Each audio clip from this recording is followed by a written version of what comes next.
Hello, this is the free case study episode on runaway mates. We like to share this so that others who do employ foreign domestic mates are made aware of some of the trends which seem a little bit obscure when we look at the data. And for example, here this is an article by Asia One in 2011, which indicates that as many as 4,000 mates run away from their employers annually. And the complaints are there in the article as it indicates, but the main thing to take note is that many of these mates are well supported by the embassies and organizations like the Humanitarian Organization for Migrant Economics. And currently in Singapore, many of them get days off, and there are many programs of goodwill people who provide them with these activities, noting that they are coming here for a mutual benefit. That is, if they stayed in their own country while they work here in Singapore for 2 years, the income would be tremendously greater than working in their country for many years. At the same time, many employers appreciate these mates, and 99.9% of them do not abuse them, noting that these mates do provide a service. In that aspect, then the question is, why do mates run away? And it would seem that, as you would read here, that many of them do indicate false reasons for doing this. And I think this is important to take note of. So this is a CCTV video clippage of our maid on the day that she ran away.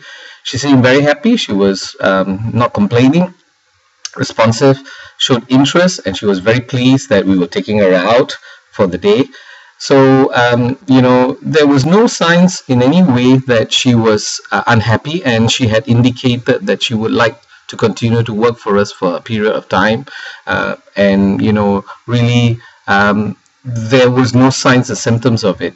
But noting what I had mentioned about her with the bipolar syndrome, this is quite typical, where at one moment she seems very happy, and the next moment she would go into a berserk situation and do something strange. And that really happened.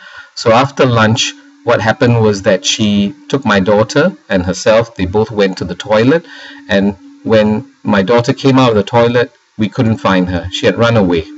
This is expected with conditions of that nature. Now, the question to ask, as I've done in the past, is to find solutions.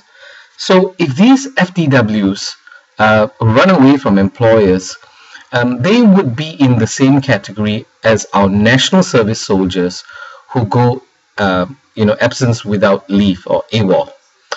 Now, in these cases, these soldiers who are doing a duty for our country will be convicted for absence without a valid reason. In the case of FDWs, it would seem that the law is a bit different. Why is that so? Why is an FDW who was found to have run away with no valid reasons and no warning signs or showing unhappiness be treated any differently, where they are housed and interrogated, and as you would see from that article, some of them would be repatriated and others would be transferred to another employer? But shouldn't the law be fair on everybody, as what we have done for our citizens who do our national service? I'd like to hear your comments on it, and please be free to visit my Facebook page for more details. Thank you.